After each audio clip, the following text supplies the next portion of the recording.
Welcome, I'm Todd Raffel with ERE Media.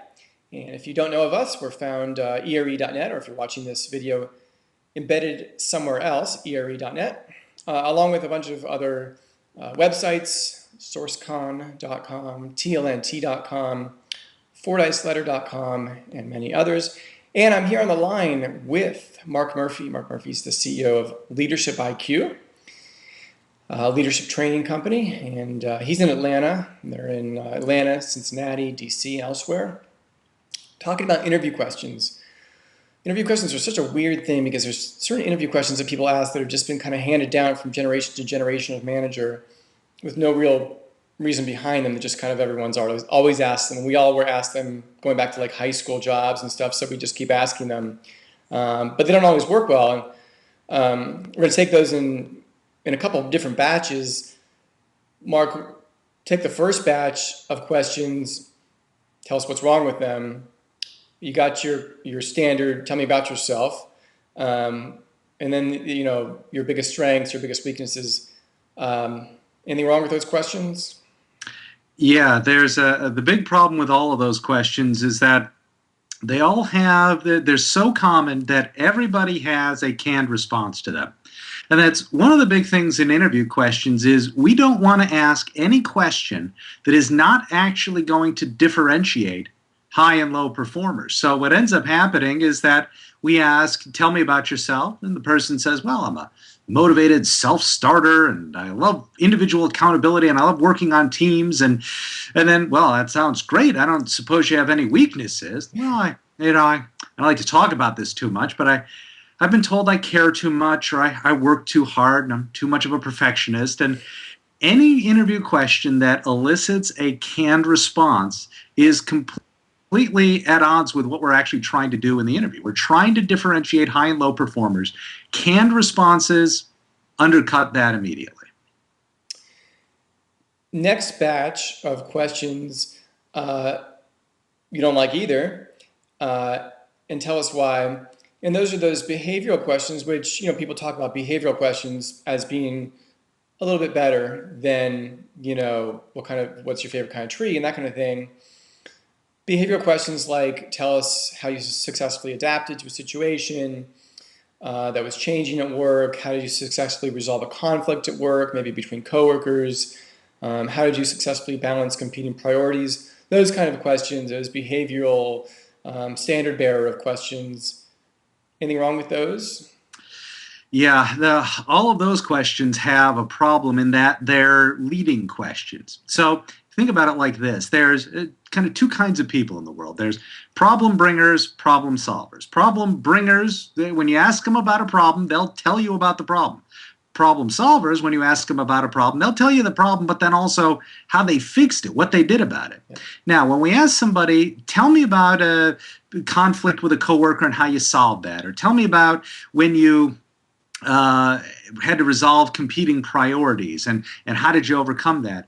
What we're basically saying to the person is, I don't want to hear about the 500 times where you couldn't resolve conflict or the 500 priorities you couldn't resolve. Only pick out the one time where you actually did this successfully. And so what ends up happening is if this person was naturally a problem bringer, we're not going to learn that about their personality now, because all they're going to tell us are the times they succeeded, when really what we want is we want to hear about those 500 times that they didn't get it right. That's where the real valuable information is. So when you look at a behavioral interview question, the problems come up either in the middle of the question. So it's like, tell me about a time you had to solve competing priorities, or tell me about a time you had to resolve a conflict with a coworker. Those are leading words. Yeah. And then they can also show up at the end of the interview questions.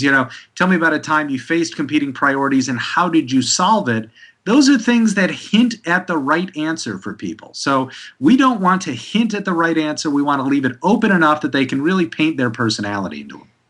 I imagine, because a common criticism of employers is that when interviewing, they try to find reasons not to hire someone. They wait for something the person did wrong, said wrong, did weird, showed up late, dressed the wrong way. They wait for like a little thing so they can kind of make their lives easier and kind of scratch them off the list.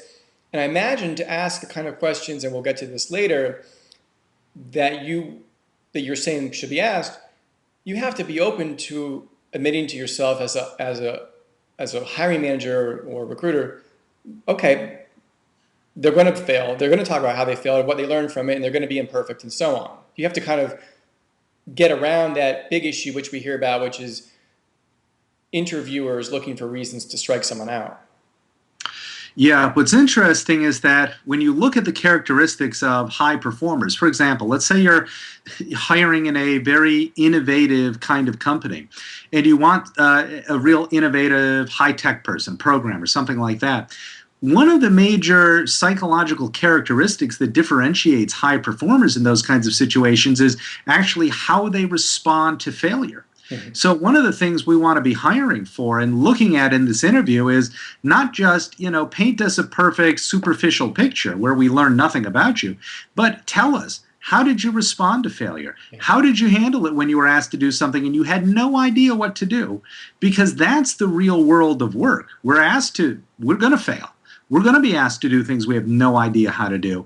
Those are the kinds of critical elements that we're really going to be, we really want to look for. So if we go into it and we're freaked out anytime the person leaves the perfect coif thing, the perfect image of the resume, we're missing the real depth of what the interview could be bringing us. People have flaws, they have failures. Listen, we're going to spend more time with this person than we spend with our spouse or life partner. We've got to know whether or not how they're going to react when we hit the tough times. That's where the real meat is here. Well said. And what we're going to do is let's reconvene again on a second video, and let's then talk about some of the interview questions that you do think work well, that you would not discard, that maybe are commonly asked or aren't commonly asked, but ones that you do think are effective. And that, with that, thanks, Mark Murphy from Leadership IQ, CEO of Leadership IQ, coming to us from Atlanta. Thanks.